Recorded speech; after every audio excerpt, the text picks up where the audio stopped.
I think that's a very dangerous time in photography if you don't acknowledge that that's where you're at. And my advice for people there is like seek out as many perspectives and viewpoints and educational opportunities as you can, and be super, super, super open-minded to just doing something that you even think sounds stupid or looks stupid or doesn't resonate with you at all, because the more you can break out of all of those like routines and rigid ways of thinking that you've gotten yourself into, the better, because then your growth is gonna accelerate very quickly. Yeah.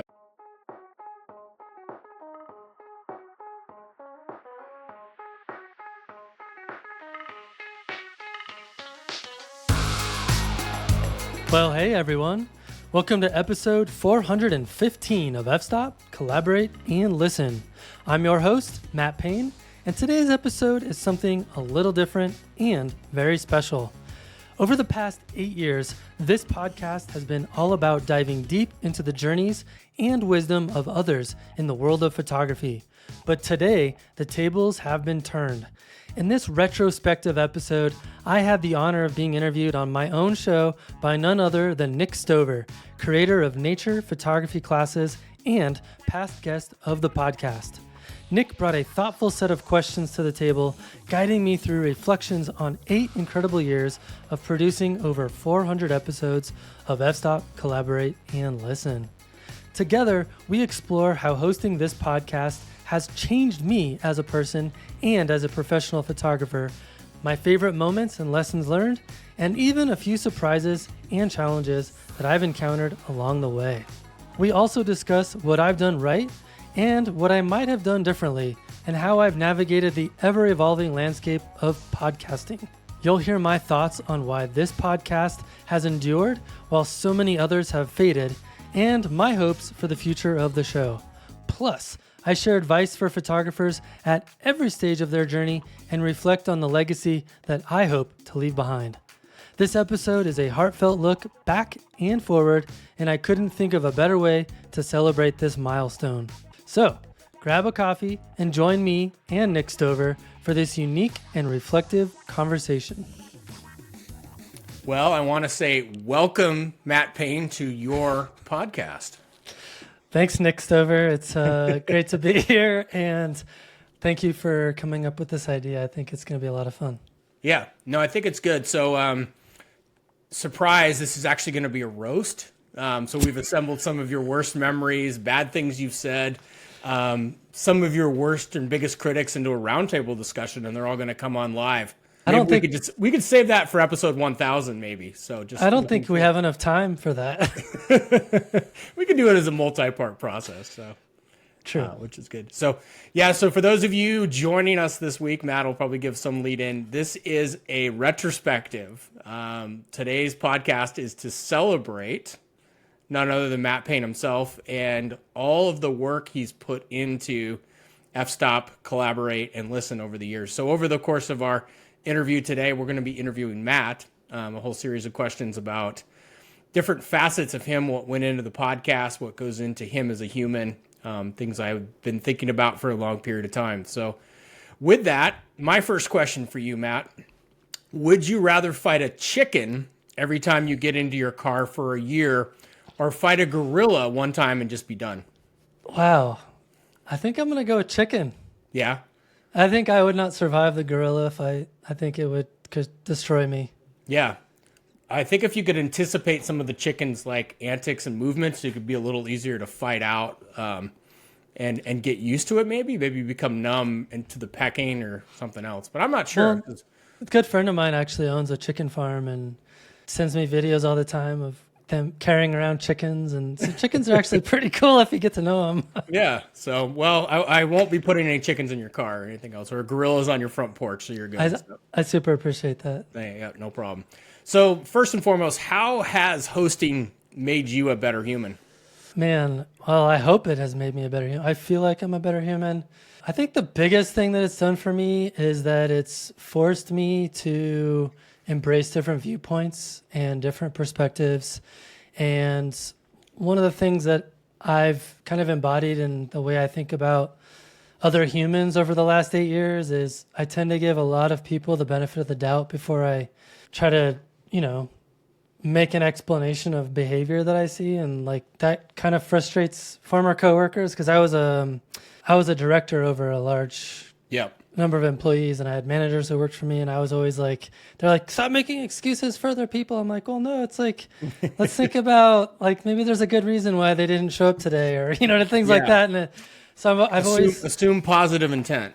Assume positive intent, exactly. And so I would say early on in the podcast, if you go back and listen, I think I probably came off a bit more judgmental, kind of jumped to the conclusions about why people do what they do in photography. And I'd like to think that I'm a little bit more open-minded around other people now than I used to be. That's an interesting point. And I think it's a self-reflective evolution, I think. And as I've witnessed what I've heard, I didn't listen to podcast one, probably comes from your psychology background, I would think, to be reflecting upon what your drivers and motivations are? Or do you think it's coming from just a bigger part of talking to so many people over the years? Yeah, I think it's a combination of things. I mean, one, getting a lot of really great feedback from other people in terms of what they hear, like versus what I intended, and the way that things were coming across. And then also, I think just maturity. And I think as your audience grows and you become more well-known in the space, you start to realize like, hey, maybe it's not a good idea to be known as that jerk that hates composite photography or whatever. like those are humans too, and they have an artistic perspective. And just because that's not something that you agree with or embrace doesn't mean you can't celebrate their accomplishments too. So I think that's been a big part of it, is just kind of understanding the gravity of some of the things I say and like the audience that I have, and toning things down a little bit.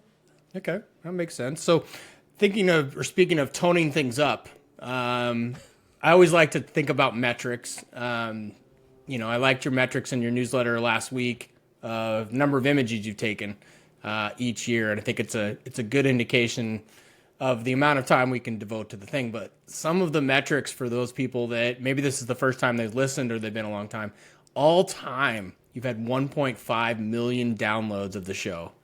That's absolutely incredible. Also, just in the last 2 years, you've had 500,000. So there's a lot of people out there that are listening to the show, not to mention or not including the 500 hours of content you've created, and the hundreds of hours I think you've put into some of the Patreon add-ons and the support there. What has been your biggest surprise in producing the show? Probably my biggest surprise is that I've been able to keep doing it. With anything else, the more you do it, the more you want to get better at it. And when it comes to something like podcasts, where you start adding different layers like video and better show notes and articles and like all the things you want to do more and more and more, better.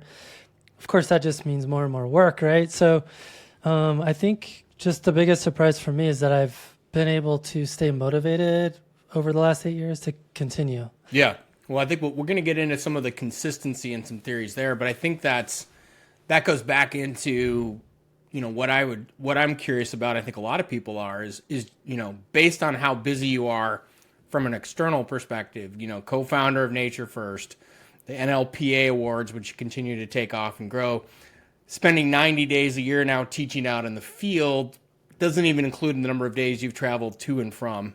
Having one dog, I can say that's probably a bigger burden than 4 cats, but you also have a wife and a son. So how have you been able to maintain that quality of your personal and professional life with all that you have going on? I think the biggest variable that I would attribute it to is having a really supportive and rock solid spouse. My wife is super independent, and we have a really great relationship in terms of dividing and conquering different household things or different things that we want to accomplish together, including raising our son. And so even when I'm away, I'm still helping with stuff home and vice versa. And she's always been very supportive of what I like to do. I mean, ever since we met, when I first met, I got really into mountain climbing. And so I was gone every summer. every weekend for, almost a decade straight. And so I think part of it's like she just got used to me not being around, but we've just found a way to make that work. And so having that support person has been really helpful. I think the other thing is that I've developed a ton of systems that kind of help keep me on track. Like I have a spreadsheet that I keep on Google Drive that is for all my podcasting. So like it's kind of a virtual checklist of things that I have to accomplish to get each episode out there. Yeah. And it kind of keeps me dialed in and it looks into the future. I've also developed a lot of systems for scheduling. I've developed systems for social media posting, even though social media is like so not successful when it comes to what I've tried to do.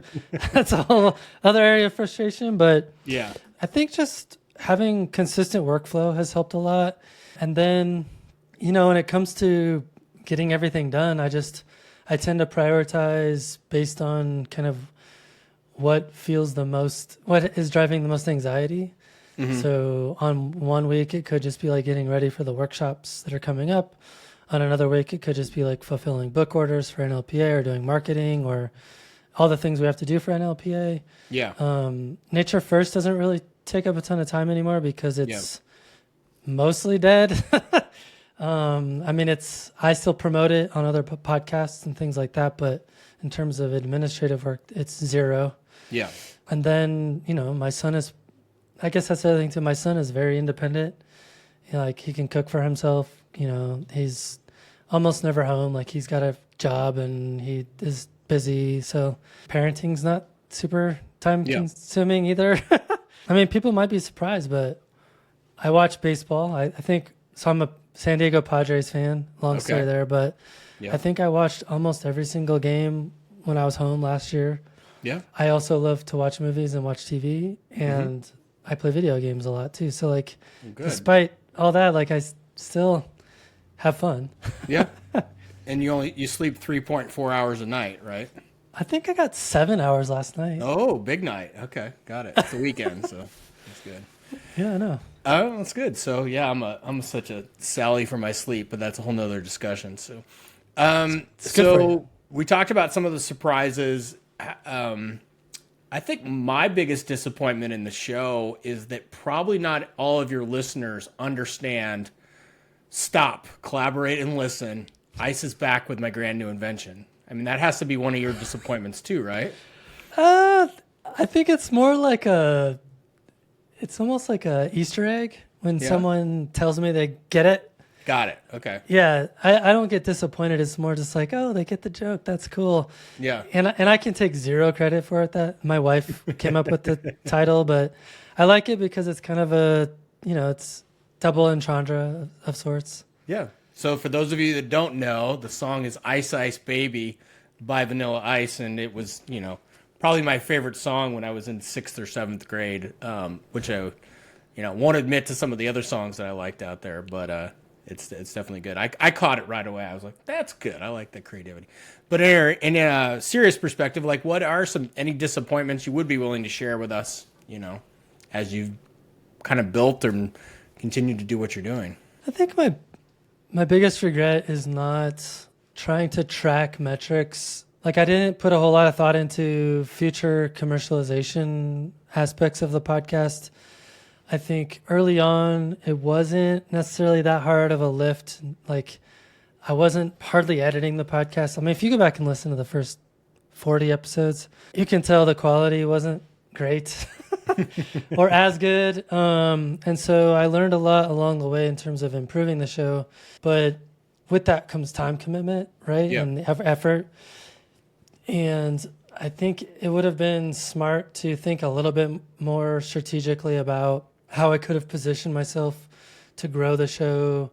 But I think there's some disadvantages to going that route as well, right? Like, I think one of the things that draws people to my podcast is that it's not commercialized as much, and it's not, it's very organic. It's not flashy. It doesn't have like lots of cuts and music overlays and like weird, like it's not polished in terms of production like that. But I think that's in some ways why people like it and why some people choose to support it. So it's kind of kind of goes both ways. Yeah. Yeah, and it's interesting because it's I produce as you know, because you're going to be one of the guests. So Matt will be on.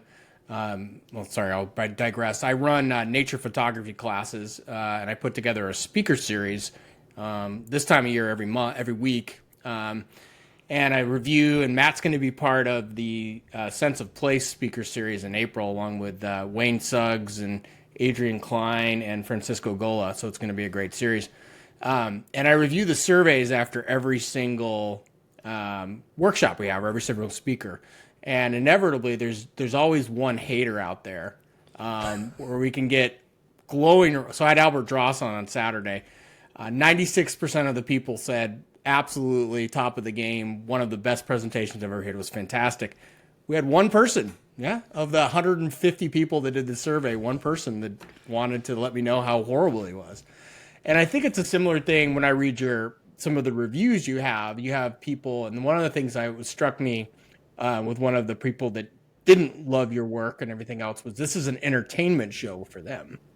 They said, I don't want to hear about X or Y. This is an entertainment show for me. And I guess, do you think of what you provide as entertainment? Do you think about what you provide as information? Like, what is the general theme that you kind of would think of as you bring these podcasts forward? It's interesting because I think earlier on in the podcast, when I didn't really have much of a format, I had very little structure. I didn't hardly do any preparation for each guest. I didn't have a list of questions prepared. It was much more just like conversational and let's just see what happens kind of a thing. And I think when you have a structure like that, it can lend itself more towards a entertainment format where it's just like two people just kind of talking. Mm-hmm. And I try to keep that sort of structure in place over time, but I do see it more ideally being more educational, more informational, more inspirational, with a component of entertainment. Yeah. But I don't think it's like entertainment first. Like I don't I'm not like Mr. Beast or anything like that. Like it's not meant to. If you're listening to my show because it's highly entertaining, like I promise there's probably things that are more entertaining out there. Yeah, I wouldn't. First words that would come to mind on the podcast wouldn't be entertainment. It's educational, informational, and really thought-provoking, I think, which could be a form of entertainment. We watch different types of movies and shows in that regard, obviously. So let's talk about 400 episodes.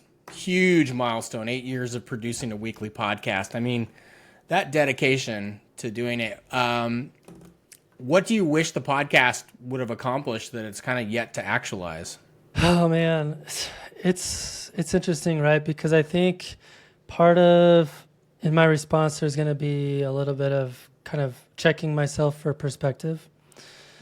So rewinding back to like when I first started the podcast, I had zero aspirations for what it would do. I just thought it would be fun to do. And I think that's actually how a lot of the most interesting projects are born in any, like whether it be a podcast or a YouTube channel or whatever. Like if the reason why you're doing it is to have a good time and to have fun and to learn something, I think that's a really great way to start. And so I'm glad I did that. As things progressed, I started to see my reputation in landscape photography. Like people actually knew who I was now, which was cool. Like I didn't actually think that was ever going to happen. And when that started happening, I started to recognize that because people started asking me like, hey, you want to come teach with us? You want to do this? You want to do that? And I think the thing that I want to impress upon people is that there's a thing called the arrival fallacy. And so... say more about this. And I touched on it a little bit in my episode I recently did with Colleen Minnick. But basically the arrival fallacy describes a belief that true happiness will come from accomplishing the next big thing, right? And I can remember a couple of years ago now when I was formally invited to become a full-time instructor for Munch workshops. Like I was like in my mind, like I've done it. I did it. Yeah. Like I'm a full-time photographer now and like everything I do is going to be about photography and the future is amazing and I did it like that. Right. And whenever you accomplish a goal like that, for me anyway, like sometimes it also comes with this like weird kind of depressive state where it's like, okay, but now what? Now what? Yeah, I've gotten to the top of that mountain, and that's probably a little bit as well for you because of your mountain climbing experience. Okay, I just climbed Capitol. Now I got to set my sights on Maroon Bells, or I got to set my sights on that peak or that time of year or whatever, right? Yeah, exactly. And I think as it relates to the podcast, first of all, I never really had the goal of becoming full-time until I kind of realized that it could happen. And then I was like, well, I guess I should do that. That sounds like a really good way to transition. And like the opportunity was just too good for me to pass up. And now that I've done that, I feel like kind of the next level of where things need to be is like, I need to find a lot higher degree of commercial success in photography.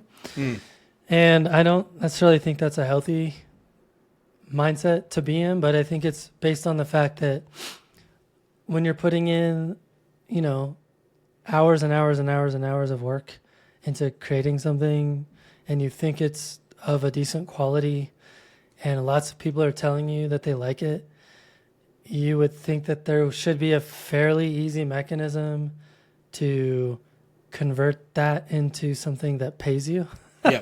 Yeah. And for whatever reason with podcasting, that just hasn't been the case for me. Like, and part of it is that I don't really have anything to sell.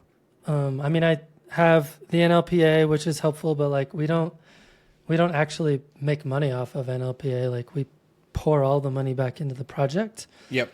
And so it's not like I'm not selling like books of my own. I'm not selling video tutorials. And part of that is like going back to what you asked earlier, like what do I wish I would have done is like have more stuff lined up that I could monetize the platform with. Yeah. Like I just don't. Like I don't have a bunch of stuff just sitting around where it's like I have this huge audience and now I can leverage that. And so but I'm guessing the audience probably appreciates that to some degree as well. Yeah. So, you know, long story short, I wish that like I would have found a little bit more kind of measurements of success that we typically think about in terms of like being able to monetize or having a larger following, you know, like social media following, which then you can leverage towards brand deals or all that kind of stuff. It just hasn't happened. And so that's been frustrating for me. Yeah, but your newsletter is one of on a lot of newsletters, and I really appreciate yours because it's a little bit of balance of everything. It's a little bit of balance of your insights. It's a little bit of a balance of, hey, you want to buy a print, you know, and then also the podcast and everything else. And so that means that there's a little bit of something for everybody, and hopefully that commercial success continues or starts to follow and grow. No, I appreciate that because that's actually one of the most vexing aspects of my newsletter for me is like I have all of these buckets of audiences that aren't like individually they're not large, but collectively they're large and they're not interested in the same stuff. No. No. I run two newsletters, and it's so like I have my print purchaser newsletter and I have the people that, you know, are taking classes and so on and so forth, and they're two totally different people. So I know, and I wish I could split it. I wish I could do it in a way that makes sense to split it, but it's not at scale yet to do that. So anyway, over time. For listeners, like you should sign up for the newsletter, and then I can put you into the podcast bucket. Yeah, and then you'll only get newsletters for the podcast. Oh, you want a 40 by 60 print? Great. Let me tell you about marketing your images. Right. It makes no sense. Yeah, exactly. So let's talk about some of your favorite moments on the show. I know we talked a lot about the success. We've talked a lot about, you know, the growth and some self-reflection, but there's got to be some favorite moments. You know, I don't want you to pick or alienate by saying a specific speaker's been better than anybody else, but there's got to be some favorite moments you want to share with us. Yeah, sure. I mean, some of my favorite episodes have been the panel conversations that we've done. I really enjoyed the one we did on AI because AI was just coming onto the scene. And so we had a copyright lawyer, Arka Chatterjee, and we had someone who uses AI to create artwork. And we had Tim Parkin come on and talk more about the technical side of how AI is created and generated. And so it was a really fun conversation in terms of like exploring all of the different avenues of how AI is going to affect art and whether or not it'll affect everything. And it's interesting because like a lot of the predictions we made back then have totally come true. Nice. Some of the other panels I've really enjoyed is like we did one on NFTs, which I is remember that totally one. totally obsolete now. But back then, like NFTs was like a huge topic of conversation, and it completely bifurcated the landscape photography community into like two groups, basically. Yeah. It was a huge dividing issue, and I firmly stood on one side, and a lot of my favorite photographers stood on the other side, and that was a really, really painful experience in general. Yep. I think some of my other favorite moments have been a lot of the episodes we did where I was doing asking artists series, so I would have like someone who might not be necessarily as well known come on and have their favorite photographer, and then they get to ask them questions, and those have been really fun. Like we had Mark Adamus on for that one, and so I think some of those episodes that take a little bit more extra effort to create and produce have been a lot of my favorite moments. Yeah, and I wish I could do. Wrangling in people's schedules is probably your biggest headache there, to try to get 4 or 5 people on a panel. Well, you know how it is. Yeah. Yeah, I got my 1-day window to get Wayne Suggs on in April, so that was it. So where do you see your podcast? This is usually typically an end story, but end question. But I think it's kind of good. Maybe we're middle point here. Where do you see the podcast and yourself going over the next 5 years? I mean, is this this isn't where you tell us you're shutting it all down and moving to somewhere else, right? You're still doing this. Yeah. So going back to what I said earlier about like arrival fallacy, it's interesting because I've kind of like accomplished the dream in terms of like I have a full-time income through photography now. The podcast doesn't make up a huge chunk of that. And so I'm not going to lie, there have been moments where I'm like, why am I putting so much energy and effort into creating this thing that isn't generating income? So part of it is that I'm still trying to explore avenues where I can grow the monetization side of the show or fix my earlier mistakes of like creating content that I can monetize through the show.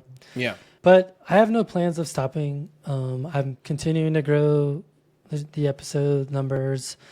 I mean, I've got things planned out literally for like 3 months right now. I feel the momentum is still there. I'm still motivated to continue producing the episodes. One of the things I would like to continue doing is branching out into other genres of photography that people might be more interested in hearing about that we haven't covered necessarily at great detail here, like perhaps street photography or wedding photography. Like I just recorded one with an elopement photographer, which was super interesting. So just branching out and getting different perspectives, and then hopefully, knowing that my audience is mostly landscape nature, still there's things you can learn by studying other genres of photography or even other genres of art. So I think just continuing to bring those other stories in that help augment the way that people think about their approach to photography. I think those are the main things that I want to continue to do. Yeah, I appreciated your article on infrared photography. It's something I'm familiar with, and I've had Tony Sweet on my speaker series, and his presentation was absolutely fantastic, even if you had zero interest in infrared, because of how it changed his way understanding and seeing the light. And that in itself was a really eye-opening one. And I've had some of the same speakers that you've had on as talks, speak, like Randall Hodges on All in Camera. And there was a lot of people that said, no, I want to process my images or whatever else, versus understanding the underlying technique behind something was really interesting. So I applaud you for going a little bit further upstream. Probably also, you're probably not. I get the question all the time, well, what happens for your speaker series when you run out of topics and ideas? And I'm like, that's never going to happen. And hopefully that's the same thing for you. I mean, you still have lots of good ideas about speakers and content and subjects, or where do you stand now? Well, I think that is the biggest challenge, is keeping it fresh and interesting. I mean, a lot of the negative feedback that I've gotten on the show is that there are certain topics or themes that kind of resurface, or the things that my guests are interested in talking about, which, if someone's really stoked to talk about a certain subject, I want to give them the space to do that. Yeah. Whether or not the listeners want to hear it or not, I kind of don't care, because this is my podcast. And if, you don't like the content on it, you don't have to listen, or maybe like listen next week because I guarantee it'll be totally different. Go revisit one of your favorite ones from earlier on in the series because you've probably forgotten 95% of what was said, or maybe that's just me. But yeah, I mean, if you don't like this one, there's 410 other ones you can go check out. But I do think that is the hardest thing, is to keep the ideas fresh and interesting. But like you said, I think one of the smartest things that I sort of accidentally did is I built into my process, like I ask people for their recommendations of people that they know that are interesting. And like my list is just massive in terms of the interesting people that I can have on that have different perspectives or stories or like techniques or things that they do. So, and I don't know, like, maybe some people like this and some people don't, but my favorite episodes are the ones that are more philosophical and psychological in nature, in terms of, we're not necessarily talking about fieldcraft. It's more just like understanding like what motivates you as a human being, those kind of stories, and like how that relates to photography. And so that's something that you have an interesting person on who has a different way of thinking, like that's a totally different episode right there. So I think leaning heavily into those is kind of the best thing I can do. Nice. So speaking of leaning heavily, the landscape and nature photography podcast space, if there is such a thing, is just littered with failed and abandoned podcasts. You see them time and time again. You find this podcast of somebody that's talking about something, and then all of a sudden you realize they haven't done a podcast in 3 years or 4 years or whatever else. Why do you think you've succeeded when others have just failed? Or given up or walked away from it or whatever else? Yeah, it's a good question. For me, like the podcast is so wrapped up in who I am as a person and a personality and like everything that makes me who I am now as a photographer.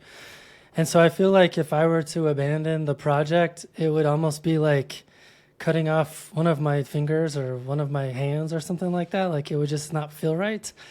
So that's some of that's like a good thing and a bad thing, because I almost sort of feel trapped by doing the podcast. But part of it is like how I'm wired as a person. Like if I commit to doing something and I'm still enjoying it, I'm going to keep doing it. And I think I have a pretty crazy work ethic.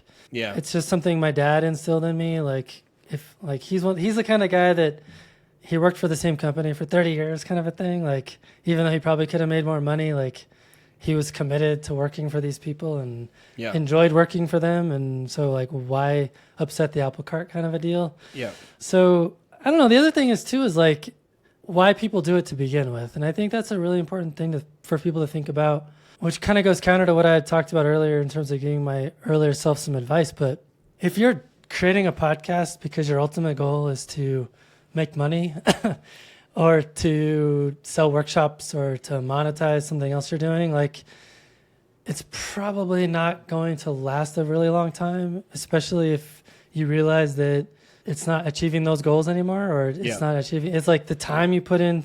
I can guarantee to you, like honestly, if you focus the amount of time it takes to create a decent podcast into some other way of marketing yourself, it's probably a better use of your time.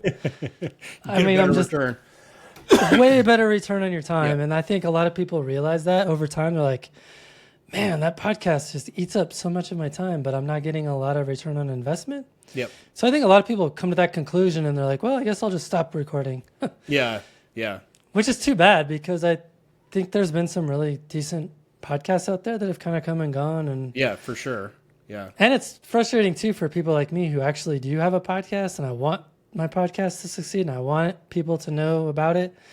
And then the internet is littered with these articles like best photography podcasts in 2025. And half the podcasts on there haven't recorded a new episode in 2 years. And it's like, who created this list? Yeah, exactly. So obviously not them, because they're not even reading them, but it's interesting to think about that perspective. Well, kind of similar theme, but not completely. One of the podcasts I caught up on a recent trip, you said that when you put together your original target list of the 100 photographers that you wanted to have on your podcast, that 60% of them or less today are still active photographers. And that was just a shocking statistic for me, or a number. And so why do you think such a high percentage of people give up photography, walk away from photography, aren't part of what they started or what they were doing at that time. Yeah, I think it goes back to, for a lot of people, why they got into photography to begin with and the types of photographs that they were creating. What I've found is that there's a lot of overlap in the people that don't photograph anymore, in that, or a lot of commonalities, I should say. A lot of them, I feel like they were doing it to make money, or because they thought they could, sell a bunch of prints and, make a ton of money or become famous or Instagram famous or whatever. And I think a lot of people realize that probably not going to achieve those goals.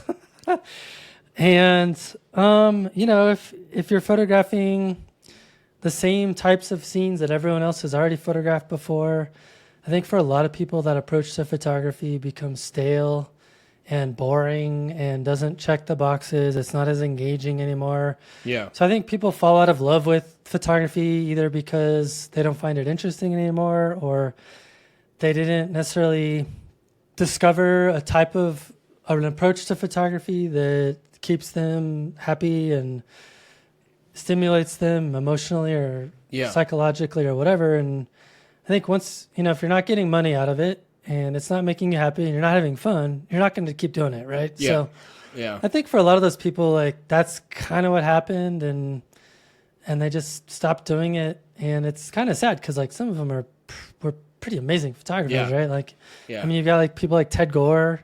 His work was fantastic. Ryan Dyer, I mean, he's still active on social media, but like I don't think he's creating new work anymore. Yeah. And so there's just a lot of people like that. It's like they kind of fell off. Yeah. Yeah, and it's I think it's the unfair people set unrealistic expectations as well. Like, I get people that approach me every once in a while. They're like, "Oh yeah, I'm looking to go pro," and you review their financials of what they're thinking they're going to achieve in the first year, and it's like, no, you're not going to come anywhere close to hitting these numbers just based on the amount of time it takes to build and establish. You can get there, but it's not going to happen right away.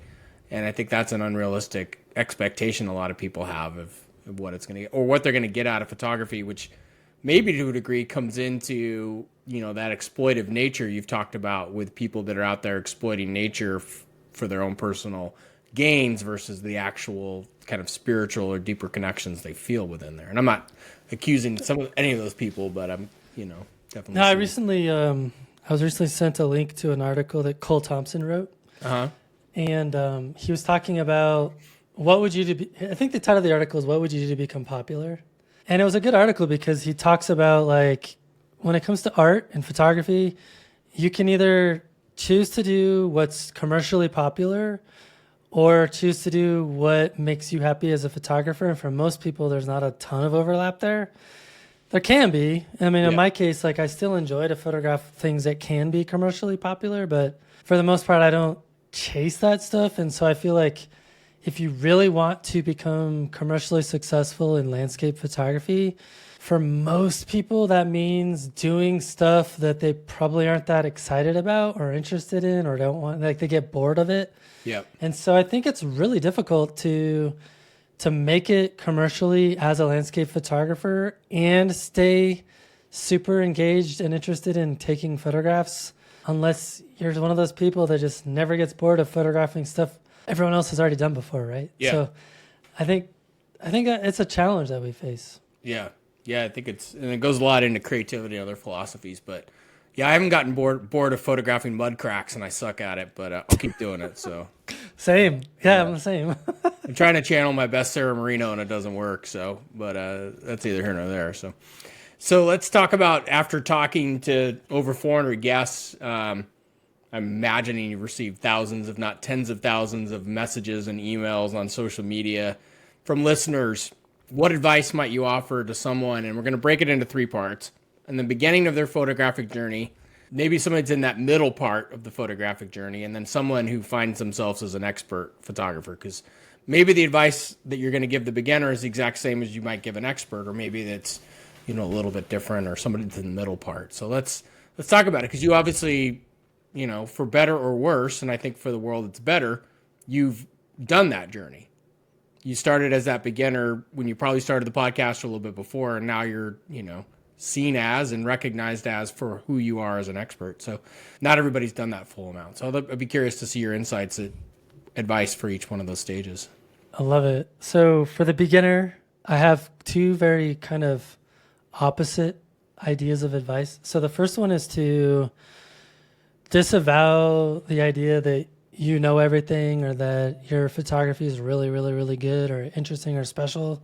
Meaning, be very, very, very open to receiving advice and criticism and see any commentary on your photography, whether that be someone who thinks it sucks or someone who thinks it's amazing. It's all a gift.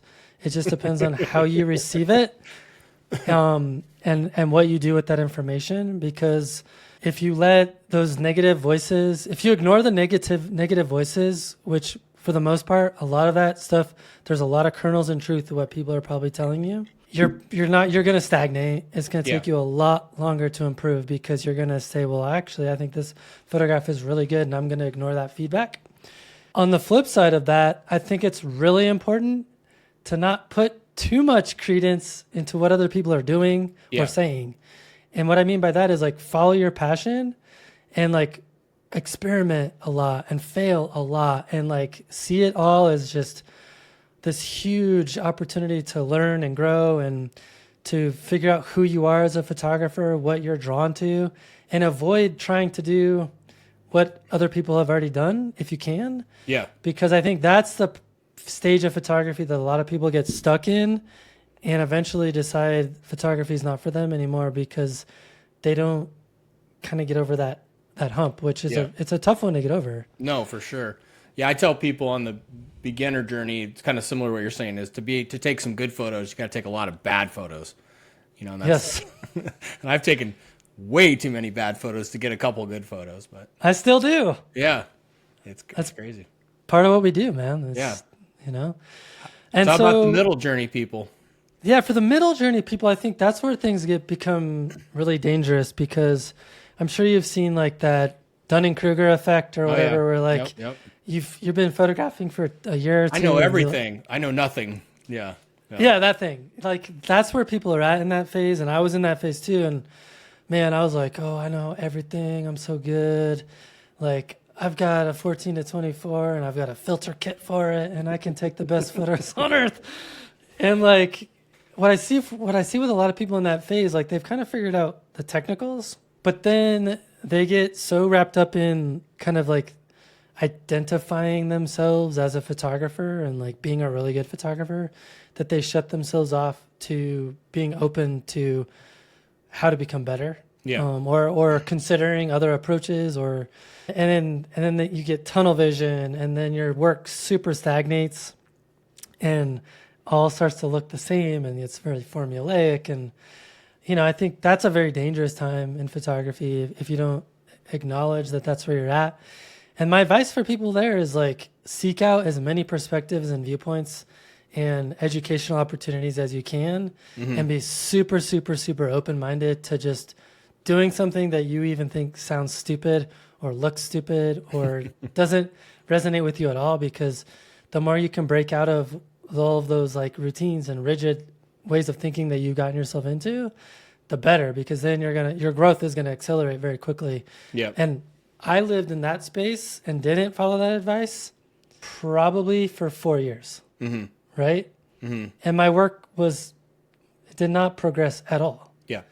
Right? So I think it's important to acknowledge that's where you're at and be humble, like humble yourself to, you know what an f-stop is. Yeah. You know what a shutter speed is, but You're shooting raw. Congratulations. So now right, get off the tripod every once in a while. Right. So I think that's a critical point in the photography journey. Yeah. I think so. I reflect on when I teach the workshops, it's the same thing. Like, okay, we had the group last time trying ICMs, and some people it was the very first time they'd ever done an ICM and they're like, wow, I can see the world totally different. And I think of that as, for you and your infrared too, of like, okay, how that's breaking your way you see the world into a different way. Right. Which is interesting. And it could be technique, it can be gear, it can be how you process. I mean, there's so many different ways to think about it, but think getting stuck in your ways, like that's where things can get really boring and you stagnate. Yeah, exactly. So how about that expert person that's out there? I think for the expert, I think it comes down to how can you find ways to ensure that photography is something that you continue to do in the long term and become much more introspective around what motivates you as a photographer and what you want to say with your work. Yeah. What legacy do you want to leave behind? What do you want your work to do, if anything? And I think this is also a very challenging time for a lot of people, especially people who maybe are like me and they're like, I just like pretty scenes, and like making that leap is very difficult for some of us. So, and I think for that, I think there's lots of tools out there. I mean, I think reading books, becoming more interested in other disciplines of art, learning more about philosophy and how to become a more interesting human being. Yep.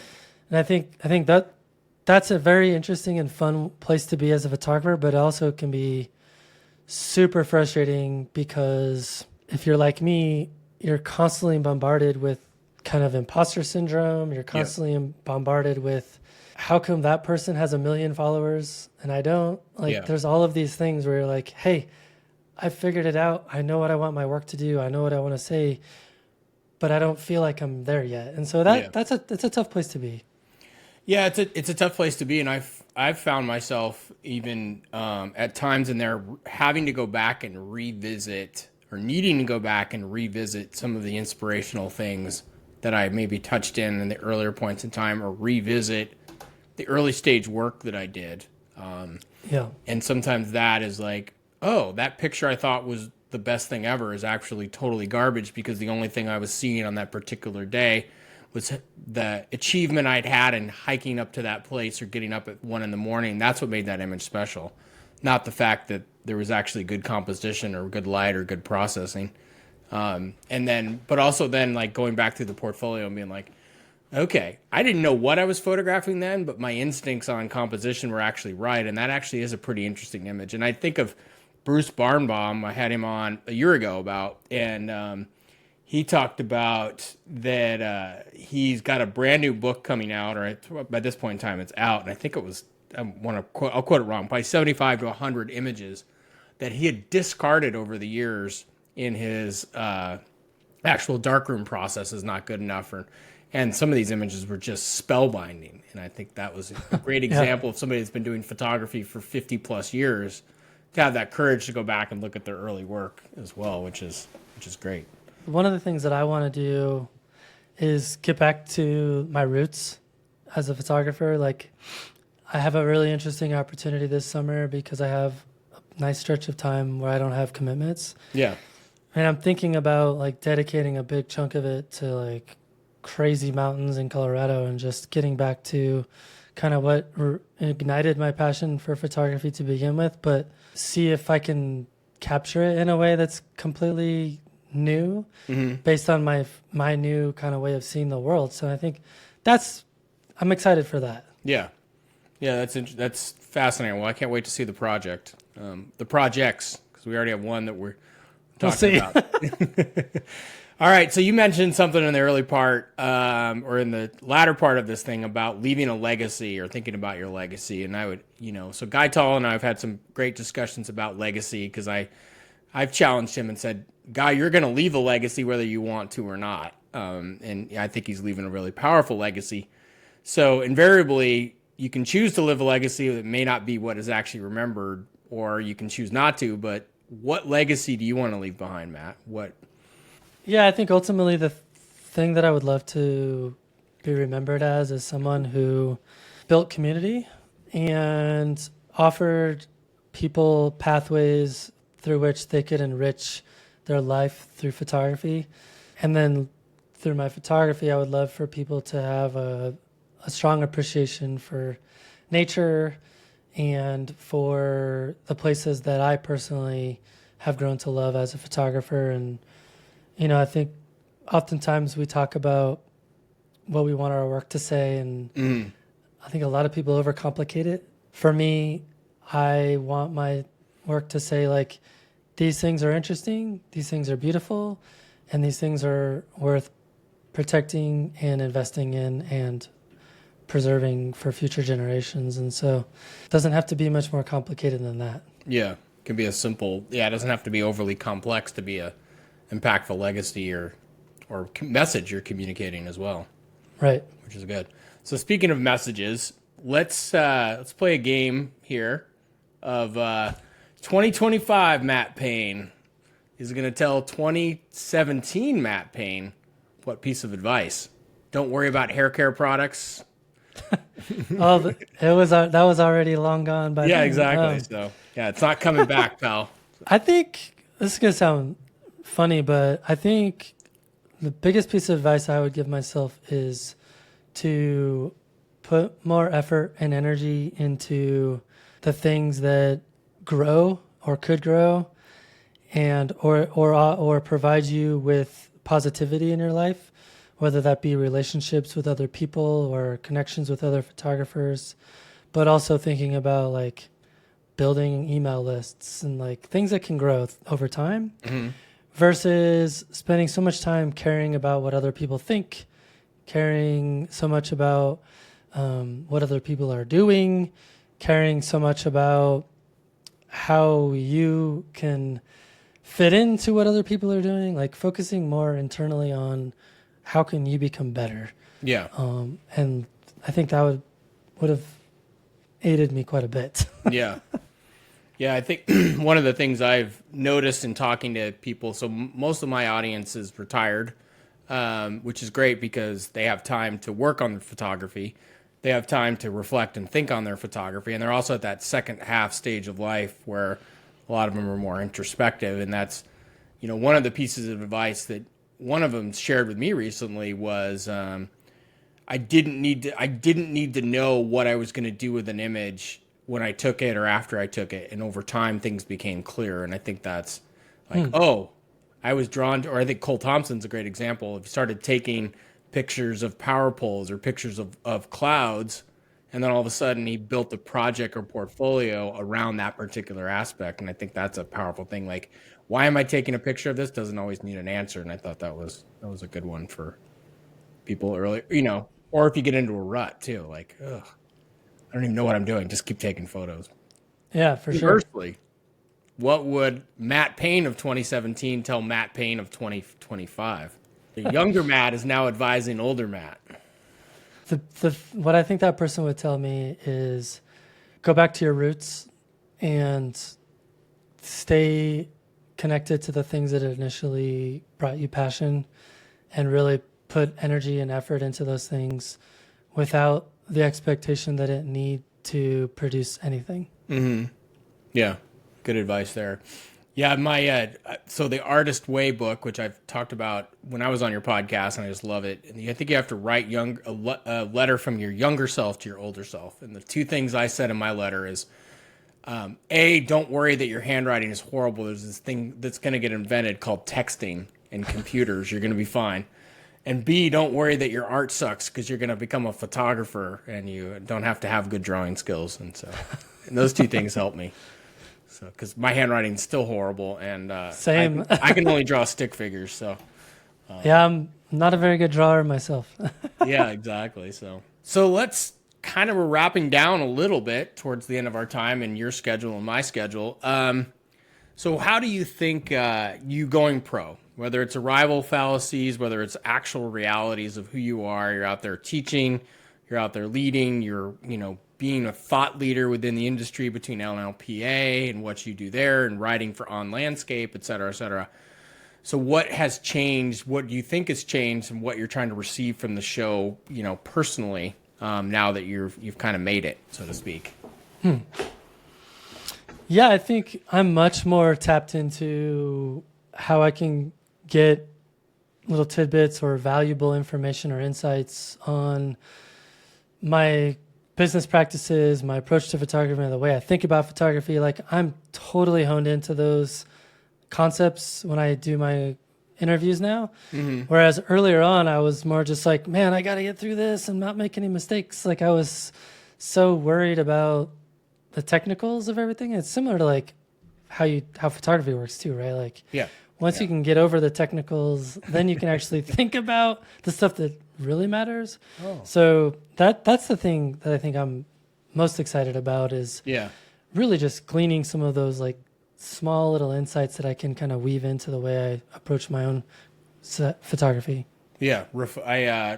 I come up with a word every year. It's my mantra for the year. And refinement was my word one of the years. And that's kind of what when you talk about that, that's what I think about for you. It's like, you don't have to do these big, heavy lifts anymore. So you can just refine aspects of your photography and artistry. And hopefully that's where you go in this next year or some element of it. So you always ask, invariably, who do you need to have on the show? So I'm going to ask you, who do I need to have on as one of my feature speakers in the speaker series? Oh man, let me think about this because I didn't know you were going to ask this. Yeah, exactly. I've thrown a couple at you, and you've responded pretty well without giving you a heads up. So, well, I can tell you one of the ones you told me was Jack Lodge. Oh, Jack's great. Yeah, I loved the podcast with you, and his was one of those ones that was a major eye opener for me of how really good podcast is a two-way discussion, not a one-way street of somebody asking questions and responding. He did a really good job of engaging you kind of all the way back through. So I'll be reaching out to Jack to get him on for sure. So I think someone who would be interesting for your audience would be Mary Jo Hoffman. Okay.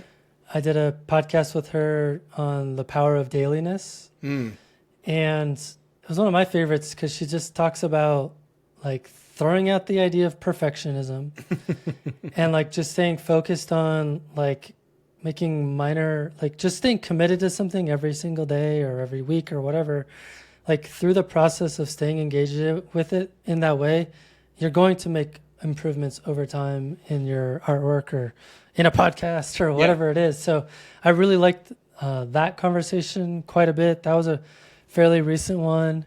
I think another one that I think would be interesting for you and your audience.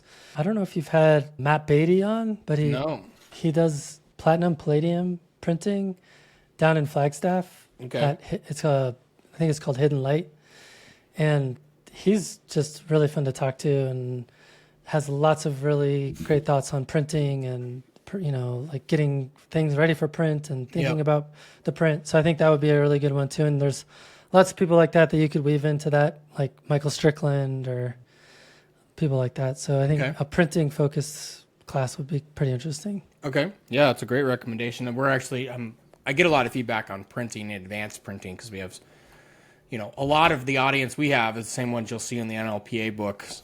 These are amateur photographers that I would say they produce better images than I do as a professional. Because isn't that the best? I know. They have the time, you know, they're not focusing on a business. They're focused just specifically on the craft, and I love it. So that's the thing that I always think is a little bit of a misnomer because like after we did our first year of NLPA, like there was a lot of people who were like, I'm an amateur. How can I compete with people who do this full time? I'm like, people who are probably producing the best photography are amateurs. Yeah. Like as a fact. Yeah. So yeah, I've yet to submit to NLPA, and it's been on my list every year because it's like, okay, got to get submitted to NLPA, blah, blah, blah, blah, blah. And then all of a sudden it's like, oh, I just missed the deadline. So I'm hopeful this year I'll get in to do that. But I think that's the example. Like I get distracted by 6 million other things within the business and totally get it. Yeah. It's hard. Amateurs will rule the world. So, because it's for the love of it, right? Absolutely. So Matt, we appreciate your time on your podcast to talk about yourself. This isn't a self-clarification. I think you did an absolutely fantastic job of extracting your personal growth, your personal journey and your path, and also a lot of the insights that you've gleaned from your amazing, you know, group of guests and speakers you've had over time. So for those people that are tuning in for the first time, those people that have been with you for a long time, what is the best way that they can support you and your work on the podcast or you and your work in general? Share it. Tell people you like it. Tell your friends, word of mouth, leave a review on Apple or Spotify. Share a post about the podcast on whatever social media platform you like. Like, tell the world what you love about the show. I think that's probably the best way. And, you know, if you've got a few extra bucks to spare, like, support us on Patreon too. Yeah. So talk about the Patreon what that entails. Because I know it used to be a little more in depth, but now I was on there this morning and I was like, geez, he's releasing podcasts he hasn't even recorded yet, so to speak. I mean, you're so future looking. It's a lot of stuff there, but what would people expect if they're joining Patreon? Yeah, so we have different tiers. So the most basic tier is kind of $5 a month, or you can pay like $50 a year. And for that one, you get access to bonus episodes. That's the main kind of benefit. I've always been told that people support creators on Patreon not because of what they get out of supporting the creator, but because they just want to support them. As someone who has a Patreon, it's hard to remember that because you want to provide more value to those people. But at the same time, it's like I only have so many hours in the day. But that's the main benefit is you get some access to some bonus episodes, which are usually like 10 to 30 minute extras on kind of subtopics. And then if $10 a month is kind of the best value, bang for the buck, because you get access to episodes early as well. And my goal is to have stuff out early, like up to 2 months in advance. So it's really good if you're the kind of person that likes to kind of have things saved up for road trips or things like that. And so you can go in, you can download the future episodes and have a whole bunch of stuff to listen to. So that's probably the best one, I think. Those that's are the major. best value. Those are major perks. I mean, something like that. You think about your AI podcast and how fast AI was moving. If you had early access to that before it kind of got out, it would have been a huge primer because it was interesting by the time it gets there. So, Matt, wrapping up. I think we're getting close. Anything you'd like to add? Any questions I should have asked you that I didn't? I think the thing that I never have the opportunity to do is to thank all of the brave souls that have taken the time to come on the show as guests. The show would not exist without interesting people to have on the show and talk about why they love photography. And so I just want to take the moment to thank everyone who's come on the show and made it possible because, I put in a lot of work, but collectively, so have all the guests as well. Yeah. So, and hand of applause to those people for having the courage and taking the time out of their schedule to do it, because not everyone has something to sell and they're doing it just because they want to have a fun conversation. So formatting thing, that's a good shout out. So, well, Matt, thank you for letting me on your podcast and interview on your podcast and to spend some more time with you. I'm not sure when we're coming out, but I think if we look at the calendar, we can tell everybody when you're joining us for the speaker series. So you're going to be joining us on April 9th.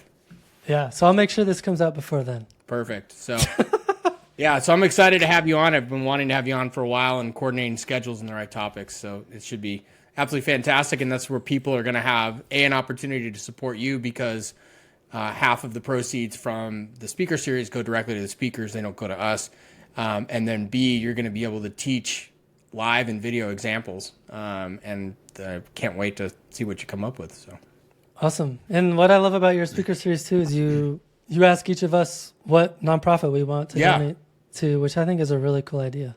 Yeah, exactly. Yeah, we've I can't remember the exact number, but I think it's over 30,000 now to nonprofit organizations throughout the world. That's amazing. Yeah, so like the series coming up in February, somebody's like, I want to support my local charity. Is that okay? And I'm like, yes, exactly. It doesn't have to be, the Nature Conservancy. It can be your local charity. We want to support that. So that's cool. Awesome, man. So, well, safe travels, Matt. Wish you the best and look forward to our paths crossing. All right, thanks, brother. See you guys.